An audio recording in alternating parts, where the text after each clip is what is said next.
This episode of Top to Bottom is sponsored by Noted Analytics. Are you tired of losing sales opportunities to the status quo? Not seeing meaningful information in CRM to help close deals? Empower your team with Noted Analytics, the first guided selling for CRM platform that uses sales methodologies like gap selling, Medic, and others to revolutionize the way revenue teams capture, evaluate, and measure sales process effectiveness. Start increasing win rates, shortening sales cycles, and growing average sales prices today. Check it out at notedanalytics.com. And we're live. Hey, everybody. Hello. Hey. Welcome to Sales Top to Bottom. I'm your host, Keenan. I'm with the lovely Becc. Becc. Yes, Why are you wearing a pink vest in your house at night? Because it's cold in Paris now. I'm cold. Do they not have heat? They don't, actually. So I actually got, you can't see it, but I got a fake fireplace and put it in my real fireplace. And does pink radiate heat or something? Or you just went with the hot pink for the sake of hot pink? I've been going with hot pink a lot recently. I've been leaning into the pink. But that's all right. Actually, someone on a couple of episodes ago was like, you look like you're going skiing. I can't argue with that.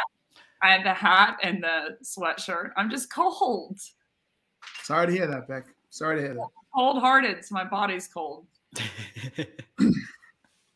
My heart's cold, I was told. Why aren't you wearing pink is the real question. I only wear it when I'm skiing. Really? Yeah, I wear a pink hat, pink goggles. You do?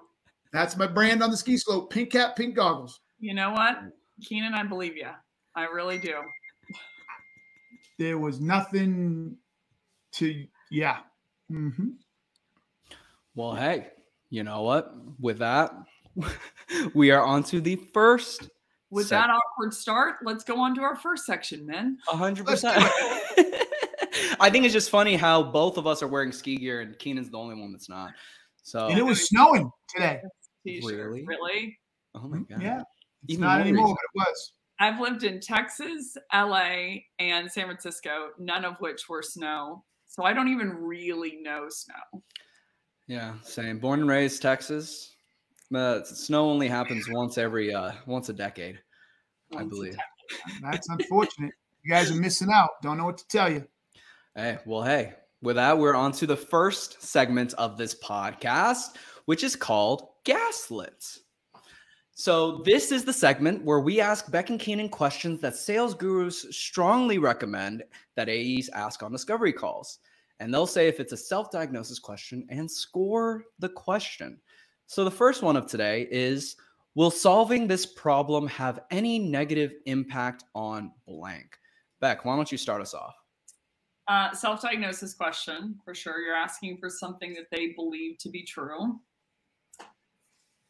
And I mean, the punchline is I don't know. And even if I do know as the buyer, it might do quote unquote know. I might not be correct, which is your job as a seller to uncover. But even if that doesn't exist, bare minimum, best case scenario, you're telling them that you don't know what will happen to them. You aren't aware what will happen to them, so you have to ask them for their expertise on what will happen to them. So there's no point in you really being on the call. And what would you score the question? I'm in a giving mood. So I'm gonna give it a 2.5. Oh, Keenan, what about you? What are your thoughts on this question? What will happen if fill in the blank? Will solving this problem have any negative impact on blank? Will solving the problem have any negative impact? Oh, will solving the problem have any negative impact? No, I'm not calling that a self-diagnosing question, particularly from a sales perspective. Here's why. I don't know, and I may not know some things that are going on in the organization that are a direct line. So in other words, I'm making this shit up, right? But to use an example, if I sell home renovation areas, right? And I say, hey, will solving this cause any other problems? I'm thinking outside of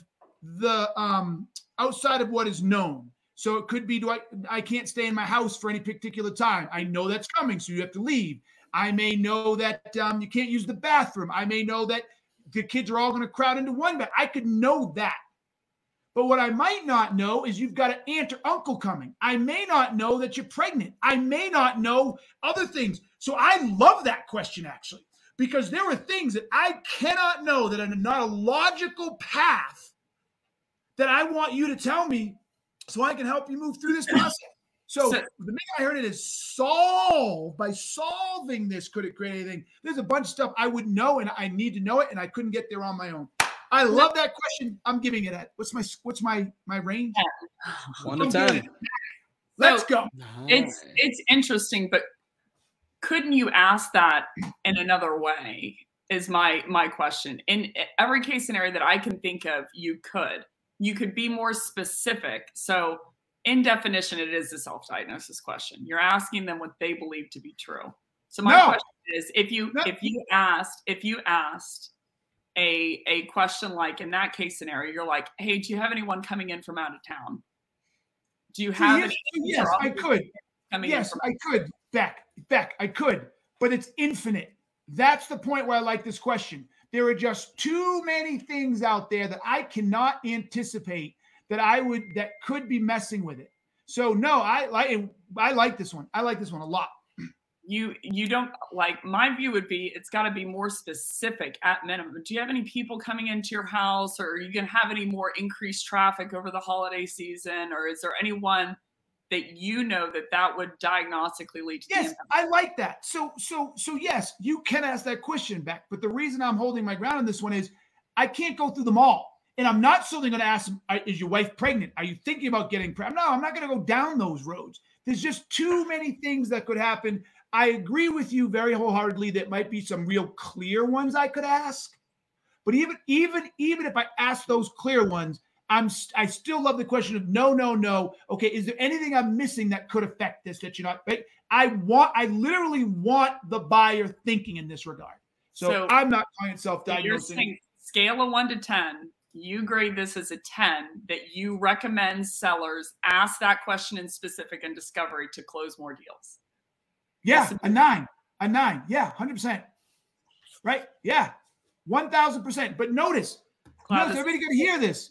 It's the question, if you solve this. So this is not a front-end discovery question. This is a question that comes. Continue. Right.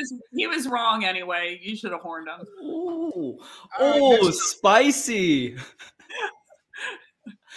Well, anyways, with that, we're on to the next segment of this podcast, which is called Street Smarts.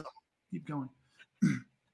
Well, this segment is called Street Smarts, and it is the segment where Keenan and Becc read advice that's told to AEs on how to run discovery and give out their take on the advice being given. So the first one of today, this one's a doozy. To run a killer discovery call, you have to be careful that you avoid not earning the right to do discovery.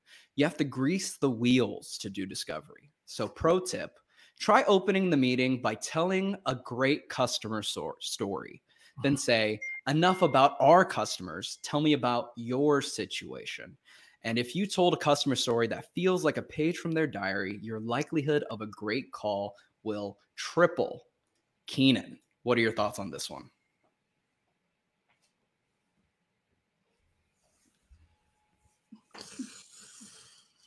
You don't tell a customer story to earn the right to do anything. Particularly in 9 out of 10 cases, that will be a different company than the one you're talking to. So that makes it even worse. So I had this customer that is a bank, and you're talking to a fucking oil refinery. You have a customer that they sold SaaS services like an outreach, and you're talking about a company that sold HR software. You just don't do it. Okay? You don't do it. You want to get the right to do a discovery? Let me help everybody out with this. This is so simple, Mr. and Mrs. Sales Guru who told people to do this. I agree you have to earn the right to discovery, and this is how you earn it. I don't feel comfortable making a recommendation on how to fix your problems or making a recommendation of my product unless I understand that there's value. So I'd like some time up front to determine if I can actually help you. And if I can't, I don't want to waste any more of your time. Any version of that, it's I want to help understand how if you have a problem I can solve. And if so, then I need to understand that, because if not, I feel uncomfortable telling you my product works, making a recommendation of my product, even telling you where all the features and functions are, because I don't want to waste your time. That's it. That's all you need to do. I'm doing discovery for you as much as for me. Now, the problem with that is 9 out of 10 people do shitty discoveries. So they say that's the motivation, but then they just do discoveries to try to drive the client to hear something the client says. Like, there you go, pounce. They're looking to do a discovery to pounce, not to solve, to pounce. It's a big difference. So no, man, it's just pathetic. All right, Becc, what about you? What are your thoughts on this one? Well, I think at a high level, just kind of like discovery is an ongoing process. So is earning the right to do it. So my view is the faster that you can find something that they didn't know, that is how you earn the right to proceed, right? Because if I give you a whole bunch of information, I'm opening myself up to risk, number one. But number two, best case scenario, it's a waste of my time. So if I don't believe, and I have a proof point that that's not an exchange to something to my benefit, meaning something that I didn't know, then I'm going to start to shut down. So an example that's kind of beaming in my head is I was on a discovery call today, actually, and person goes into, and at first it was just a call to talk about, hypothetically, could I train a French team, a French division, basically, in French. So we start going into it, and, you know, he's being rather short-lived in the discovery, but I'm like, I have to find something early, you know, basically within these first 3 or 4 questions that's high impact that he didn't know. Otherwise, you know, like he's not going to let me in. So I asked 4 different questions. And then at that point he says, so what do you think? What's your take? I'm like, well, this SQL rate, you know, by industry average is actually relatively right on par. Your reply rate is actually higher, is 5% versus 0.5 to 0.7, but your open rate is only 18. So like bare minimum, if you have less than a 50% open rate, you have an email deliverability issue. Do you have a custom tracking link? And he was like, no, what's that? I said, have you looked if you're blacklisted, or do you have your DKIM or DMARC or SPF certifications? And he's like, no. So then I go into the dangers of email deliverability and start diagnosing for him on the spot. I'm like, do you have subject lines that are all the same? He's like, yes. How many emails are you sending per day? He's like, 35. And I'm like, okay, so the 35 emails per day isn't causing it. But if a custom tracking link is kind of like, if you know about it, you have one. And if you don't know about it, you don't have one, kind of thing. So his eyes just start lighting up. And it instantly went not only from that into a longer discovery conversation. His retort back was, do you train AEs too? And then he said, hypothetically, could you do global, not just French? And so at the end of it, like, we have, you know, follow-up demo call tomorrow. But instantly he's like, I want to intro you to X, Y, and Z over all these other divisions just because of that email deliverability problem. So my view is like, and he was hard in the beginning, you know, he was shut down, right? So I know that I have a shorter and shorter and shorter leash based on his experience with sellers, that like, I have to find something fast to, like, quote unquote, prove to him that I'm not like other sellers. But how I earn that right is not by, in my head, like level setting, certainly not telling a customer story. Like this misdiagnosis, I'll sum it up, then we go into the second one. If you're prescribing to anyone on a discovery call, that they should start by telling them anything. Yes. Anything. You don't tell them anything. Customer story. Yeah. 100%. Downsides, any of that. I think there's a ghost in my house. Something just fell over. Anything, then like it's a misprescription. All Can't right. tell them anything. Advice. Don't tell them a thing. The next question of today, this one's also a doozy. This one says, to hold a great discovery call, it's paramount that you don't try to schedule the next steps without selling the hell out of it. If you run a pure discovery call, no demo, deck, etc., then you've got to make sure you sell the hell out of them taking a next step with you. If all you do is schedule the next step, taking for granted that your buyers bought into it, you'll deal with no-shows for days. Spend a few minutes selling why they should take the next step based on what they told you. Becc, why don't you start us off on this piece of advice? Well, I think this piece of advice really, to me, why it's so egregious is this person views selling as talking well about something, right? So they're like, I should sell the next call by talking well about it and what they're going to gain and what they're going to earn and blah, blah, blah, as opposed to selling as diagnosing. So it's kind of like a catch-22 in this case scenario. And I think something that stood out to me, and there's been a lot of hate across the industry of like, you shouldn't discovery without demo. And there's a lot of spicy opinions on it.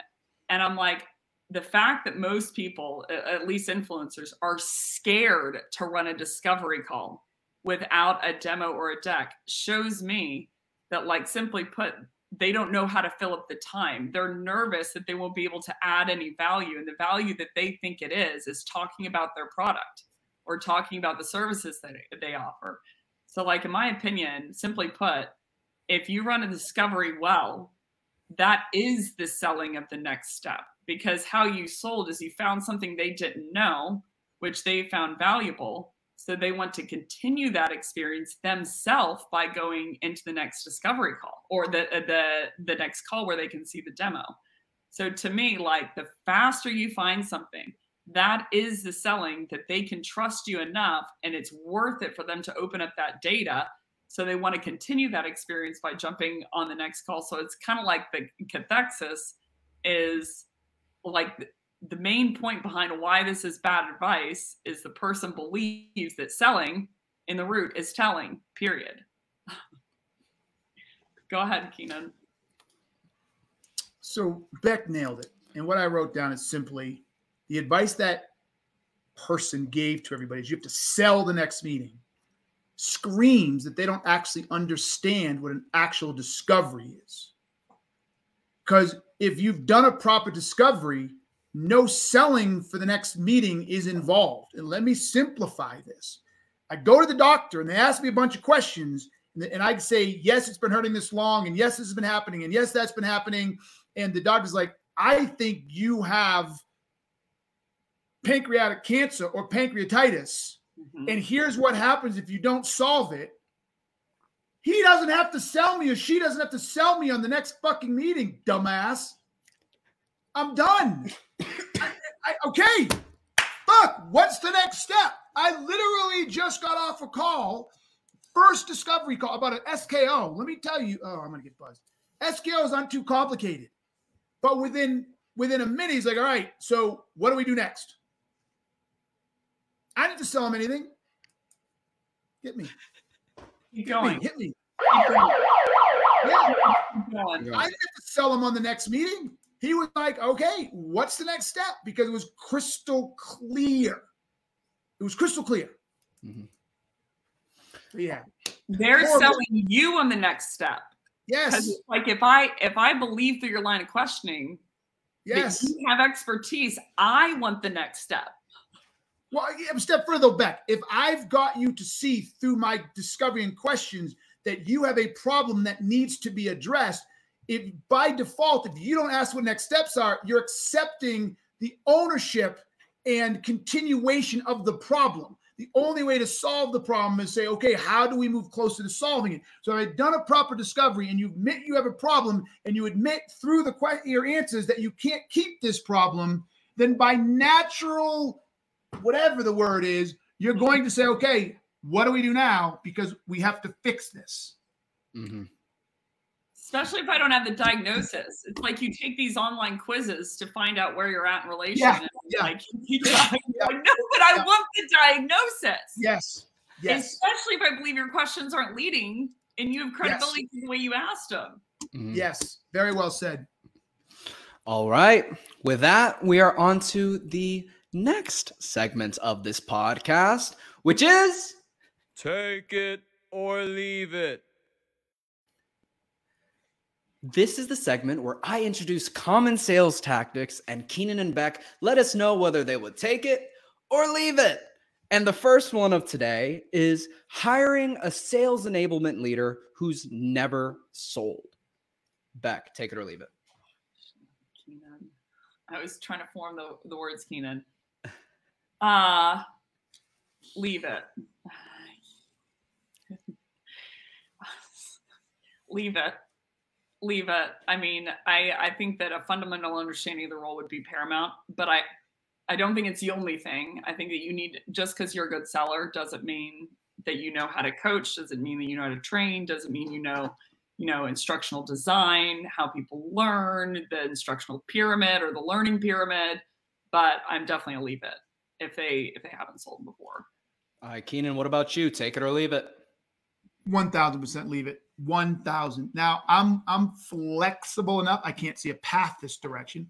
I'm flexible enough if they never were actually an individual contributor. I can live there. I don't know how you're not one, but if you were a manager, if you were a VP or whatever, but you were responsible for a number, you had to manage to a pipeline, you had to do deal reviews, you had to engage in customer dialogue. If you don't understand how all of that works and you weren't part of it, there's absolutely no way you can be as effective as you could be. It's just, you just can't be. You just can't.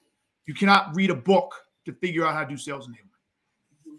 All right. The next one for today is splitting sales territories based on geography. Keenan, take it or leave it. Leave it. Leave it. Leave it, leave it, leave it. We're in a completely dynamic world now. Completely dynamic world. So unless, here's my asterisk, unless you're in a world where your reps still have to physically go out there, that is a requirement of the sale, then of course I support it because there's operational efficiency reasons to do so. I cannot have a rep flying to New York and then flying here when I can put one and they can drive around.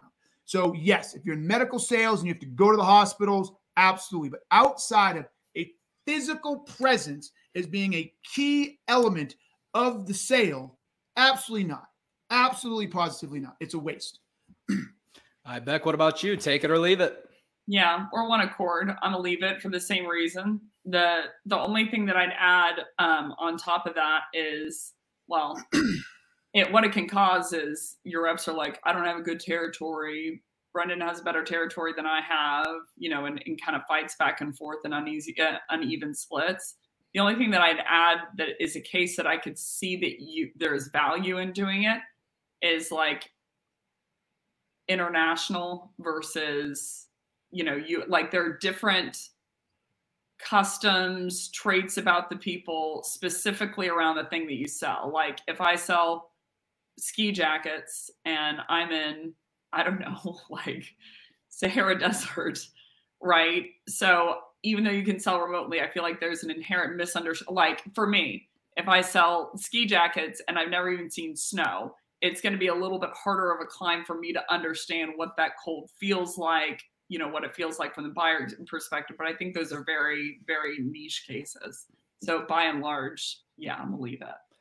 All right. And the last one of today is homegrown sales methodologies. Becc, take it or leave it. I'm gonna leave it 1,000%. Because I simply put, don't think that people, I'm not comfortable thinking or believing that people will actually double down and find a method on their own that is super effective. Like, I just don't believe that they'll study it that much. So usually what you'll see is they'll like splice up Spin, Medic, Challenger. They'll be like, oh, I'm a gap seller too.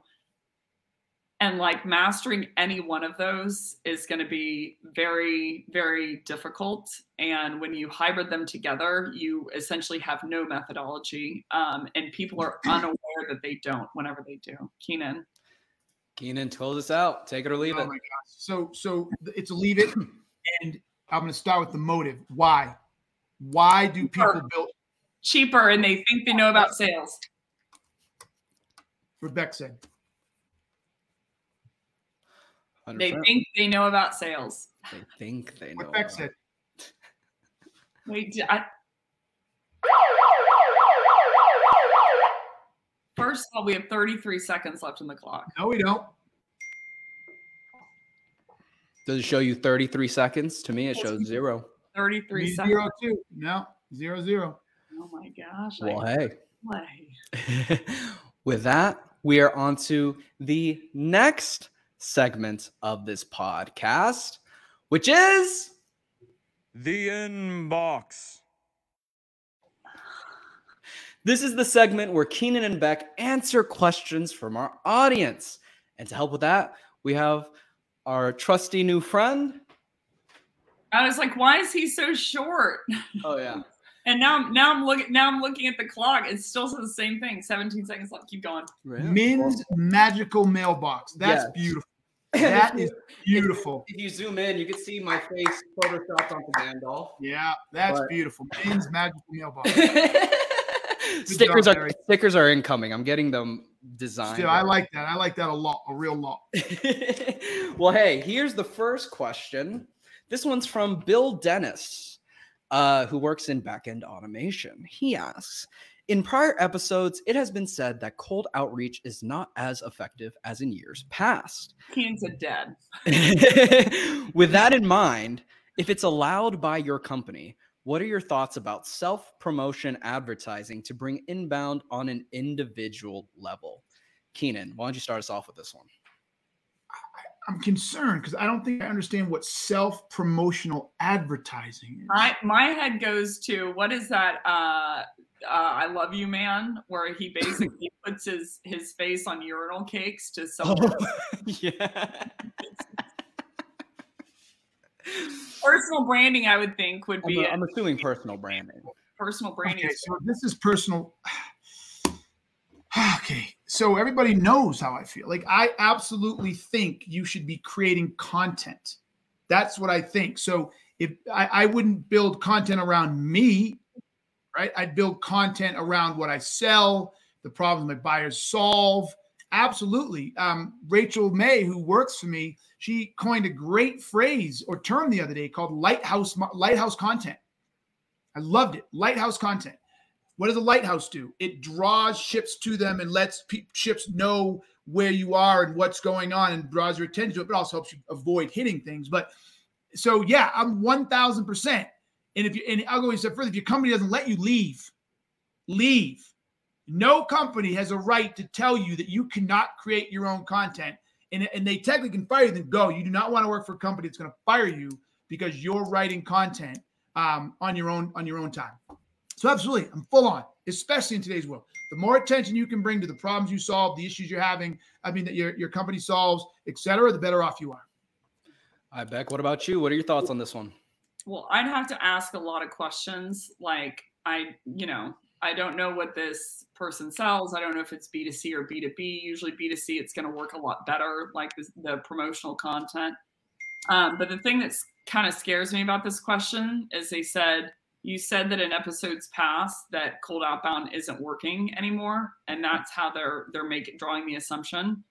So number one, if it's working for you, then you shouldn't listen to what we're saying, period. You know what I'm saying? Like, you should just keep going, and working being defined as exacerbating past the quota that you need to be.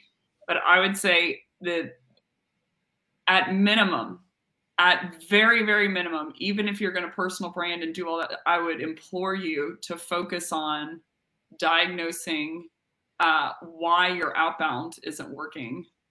Because at minimum, you have to do both. So how many calls are you making? How many emails are you sending? What's the quality, email deliverability? What time of day? Most people that I know are making sending calls and making calls and sending emails at 8 a.m. till 11 a.m. Monday, Tuesday, Wednesday, when the best time is 2 p.m. to 6 p.m. Wednesday, Thursday, Friday, 5 minutes before the hour and after the hour. Until it's not, by the way, because everybody listens to you and then they all do it, and then those people start ignoring you. it's kind of like saying, well, if you just cut to 1,000 calories, you'll lose weight. Like the fact is that it's hard. That's why most reps don't do it. They have the most gas in their tank Monday, Tuesday, Wednesday morning. And so that's why they do. But Friday afternoon, they're like, no one's picking up. And I'm like, no, you're not picking up the phone to dial them because it's harder. Simply put, it's harder. So I haven't seen that statistic over the last 10 years. It's a good point, what you're saying, but I haven't seen it simply and like shift, because people just want to make them early in the morning. But I would, at minimum, if you don't know or possess the skills to be good at outbound, I can't believe that you possess the skills to be good at selling, because there are two different executions of the same core tenets. Find a problem that they don't know. So I would, at minimum, even if you're going to personal brand, blah, blah, blah, like you can't personal brand. This is not fair. Is this a minute 25? I'm sorry. But yes, now we're even for this podcast for horning yes. in. You see it coming. You hit her on the upside. Bam! Whoa! What was that? That was awesome. Loves hurting me. Would you like to finish up what you're saying? Outbound's working. There we go. All right. Sucks. That's well, with that, we are on to the next segment of this podcast, which is the challenge. This is the segment where Keenan and Becc break down a challenging subject within the sales industry. And today's challenge is how to know the difference between impact and pain. Becc, why don't you start us off on this one? That's a good one. I dubbed it. Good job, Becc. Good job. Everyone just go out and put your face on some urinal cakes and just put them in some toilets. You'll hit them. Wow. Here, we're gonna clip that one out. Wait a minute. How do you even know what a urinal cake is, Becc? Because that movie, he literally put his face on urinal cakes and put them in the toilets. And then when people were peeing, they were like, call whatever his name for real estate. But the idea of them, let me be frank, disgusts me. The idea that they exist. But the other point is too, is it doesn't understand his market because he's only marketing to men. And most in couples, most women drive the search process. So he's only getting to 25% of the people he could actually buy from. So it's a terrible idea. Next up. Wait, but that's not the subject. The subject is impact versus pain. Okay, so pain's a negative experience. And particularly where I think about pain is in regards to the metric, meaning their buyer persona metric is MQLs for marketer, for instance. They have to hit 5,000 MQLs and they're only at 1,000 for the quarter. Typically, yikes, right? But impact is the extended effect beyond that is the driver and the mobilizer for them to purchase. So because they're missing that metric, they're afraid that they're going to get put on a PIP and let go. And the economy's bad right now. It was their first role. And so they're going to have a really hard time, they think, getting another role. And they're behind on their mortgage and they have 3 kids. And all their family believes that they would never make it. And they have to go to Thanksgiving in 3 weeks. That all is impact, the extended effect. So what they're really solving for is that they don't have to lapse on their mortgage. Their kids can actually wear clothes to school. They can sit up straight at the Thanksgiving table. They don't get churned. They can keep the job just fine. But the problem that they're solving to do that, the business problem essentially, is that they hit their MQL metric, right? So in my head, and then I'm going to pass to Keenan, there's really 2 buckets of impact: personal impact and then business impact.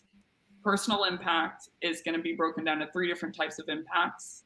Persona impact, meaning in relationship to that metric that I was just talking about, what's the extended effect for not hitting the metric? The second type is lateral impact. How does me not hitting my metric affect the lateral program? So I'm not hitting my BDR quota, my SQL quota. And so all of a sudden the sales team is missing their quota. And so the VP of sales is pissed. And so there's lateral pressure. And then the third type of impact is vertical pressure. So because I'm not hitting my number, someone up the chain is not hitting their number. And so there's top-down pressure. So all three types of those impacts combined together, to me, encompass the personal impact.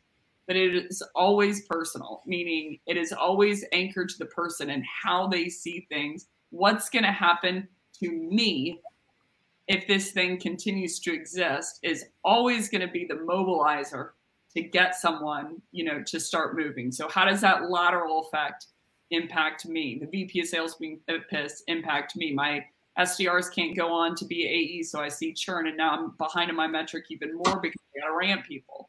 But the impact, simply put, is the thing that's bad enough, like why people are solving for cancer hypothetically, is the impact of an early death, right? As painful, right? It's not the current pain. It's usually what is going to happen to me that I believe to be true if I let this thing continue. And if you don't have that, you've got, I'm not going to say yet nothing, but you have close to nothing, because you're missing the main reason of why they'd even consider changing in the first place.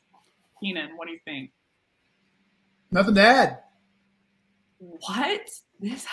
Wow. Nothing to add. That's perfect. You made my heart drop twice. Well, in that case, we're going on to the second challenge question of today, which is how to identify the metrics that buyers care about. Keenan, what are your thoughts on this one?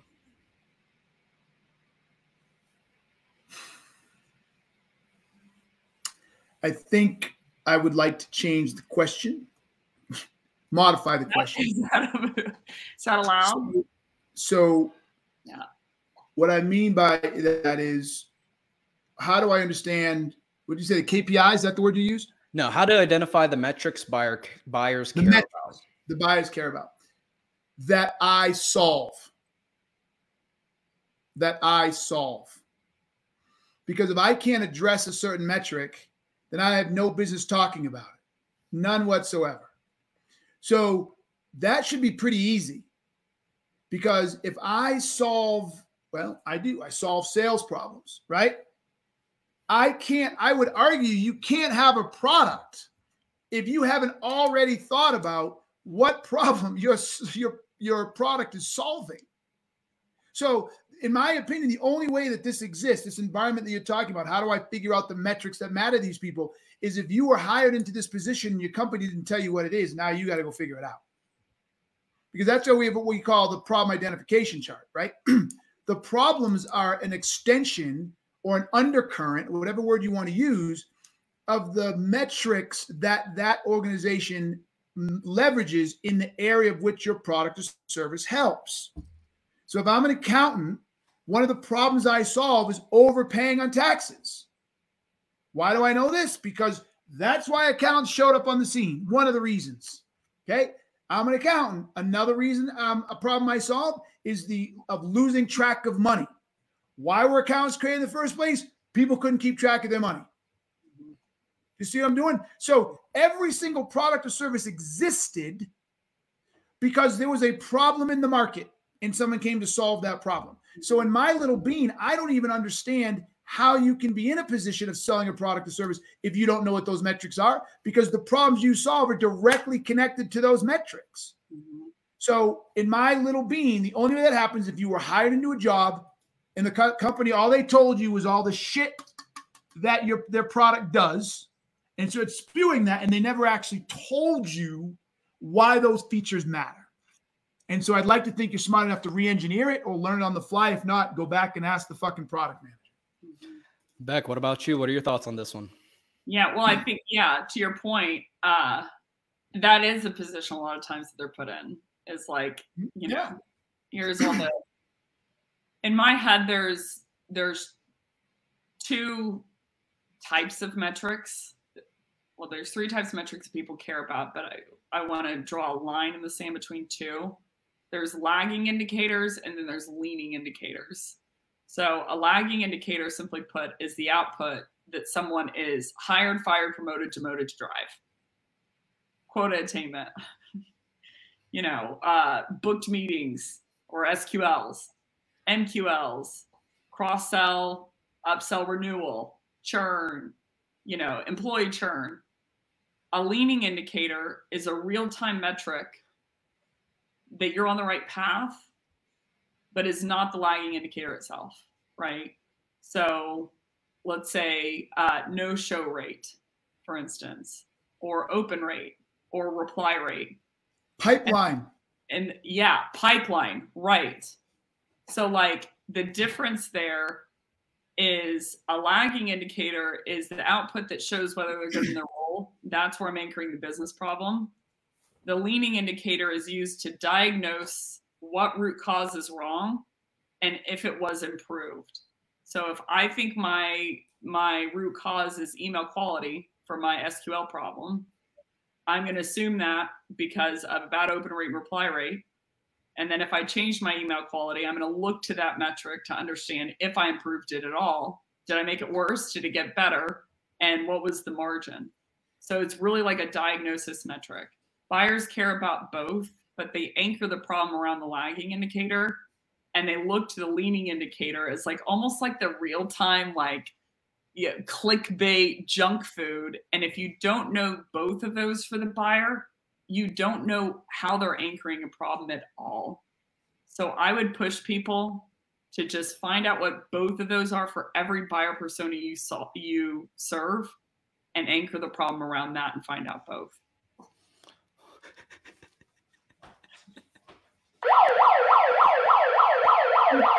I can't get buzzed twice. I can't get buzzed twice.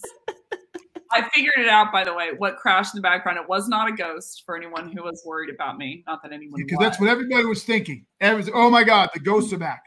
I hung those, the shower things that you put shampoos. I was like, it's enough. I've got 15 bottles and they're on the floor and they're color coordinated, but stepping over them. And I tried to hang it myself. Full disclosure, I don't have expertise in that. So it ended up being crooked. I'm like, but I already stuck the sticker. There we go. So it just fell. All right.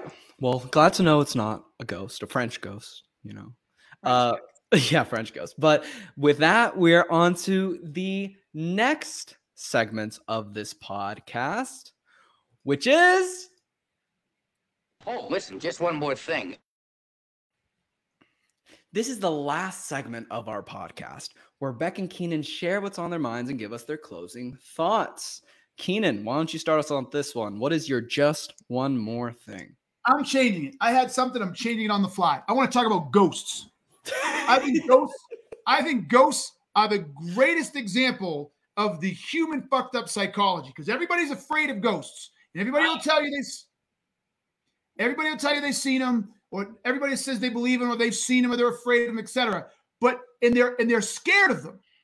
But there is not one single example in the world where a ghost actually did something to somebody.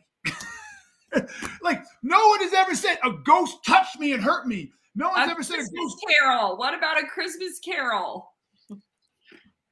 Becc, sometimes. Not how women feel when men do that to women, right? So no, in movies we do it, but we're articulating a fear in the movies. But if you just go in real life, everybody's afraid. Oh my God, what happened? There's a ghost in the house. But no one's ever been like, there's a ghost in the house, and then that ghost grabbed me and hurt me, or the ghost killed me. Even in the Ghost Hunters, it's always moving a book or making wind come through, or even, I saw them float by. But they never fuck with us. Like they never actually physically hurt us. Why? Because they don't exist. Ooh. I leave all my lights on. He knows this. All my lights on. I sleep with an eye mask. And then sometimes I turn off the lights near my bed, right? But then sometimes when I'm really scared, if I wake up and I feel like there's one there, I even turn those on and I put my eye mask back on and I start saying my mom's name out loud. What makes you think a ghost can't be in the light? Again, it's all psychological. I know, but I'm scared. That's my whole point of my one more thing. It's all psychological. I start saying Mimi out loud. And then I what? can't snowball until it It's supposed to be 15 seconds, but Becc has pulled me up. So I'm gonna give you another. Yours was so much longer than 15 seconds. All right, then I'm done. If I ever die, I'm gonna come back and haunt the shit out of you. You better. No, you're not. You're gonna be so scared. You can't. You're not gonna. I'm not. Here's another one. Why are there no ghosts who weren't born yet? Once again, it's all manufactured on mine. Why are there ghosts who don't born yet? I'm not going to kill you. Why is it only a ghost after you're born? Where were you before you were born? You should be a spirit then too. And it's his reincarnation. It's a triple. Yeah, fuck this. Ain't no ghost. Ain't no ghost. I'm not going to kill you, but I'm going to make you wish you were dead. Like, you're going to be so scared. I can get creepy, Keenan. We know this. I can get creepy. You do that now, Becc. So why worry about when you're dead? Okay. I creep you out. I creep you out. My one last thing. Yes. What is your just one last thing for this week? Y'all, here's the thing. And I'm going to do 15 seconds and then we close. Please stop taking selfies and putting them on LinkedIn. Ooh. Please, y'all, especially ladies. Please stop doing that. Especially ask yourself, does this actually relate to the post and is it necessary? And what's my quantity here? Please. That's all I'm asking. That's it. I hate to say it, and I agree with you, Becc, but I hate to say it. It works. But for what? What is works? Define works. It gets them a conversation.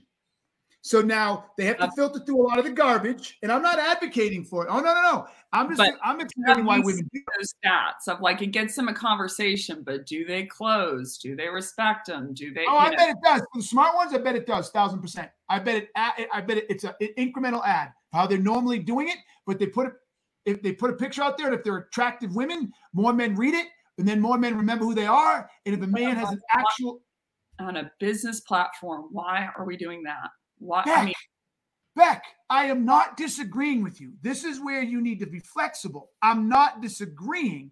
What I'm saying is I understand, and that should lead us into a different conversation because I could take it to men and their unconscious bias of being gravitated towards attractive women and then calling them or engaging with them simply because of their looks. And what women are doing are responding to that. I don't agree. I get where you're coming from, but we got to be real about there is a benefit or they wouldn't do it. There is a benefit or they wouldn't do it. So I believe the likes are the benefit and the really the attention. But I'm like, I just hope for ourselves that if we really want to be seen seriously, I agree with that. It's like just don't volley it up. It's my opinion. All right. Well, that's our podcast. All right, everybody. Thank you for having at it again. You have been listening to Sales Top to Bottom. Oh, by the way, I'm your host, Keenan, but men, we got a message here that someone says they haven't been updated since October 18th. Is that true? That is absolutely not true because I have them on Spotify, Apple, and Google Podcasts. Let me check right now. Yes, I see progress 44 on October 25th, 45 on November 1st. Okay, so I forget. I'm looking for the person who said that, and I can't find it because it's not coming in fast enough because we were disconnected. Oh, no, there we are. All right, I can't see his comment, but you heard it here first. Whoever asked that question, James Fox, they're up there. So go to Spotify. I'll make sure to DM you with the links. Cybersecurity, I can tell. I remember his picture, black and white. Cybersecurity. Yes, black and white. So, Jimmy, they're up there. They're up there. All right. So this has been Keenan, your host, and I'm this has been Keenan, your host, and I'm your other top to bottom. And I'm your other co-ghost back.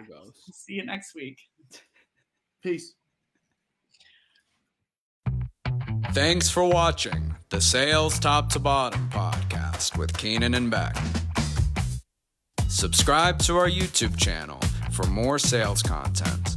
And if you'd like to see us live, find us on Keenan's LinkedIn Live every Wednesday at 2 p.m. Eastern Standard Time, 11 a.m. Pacific Standard Time. This is Sales Top to Bottom, signing off.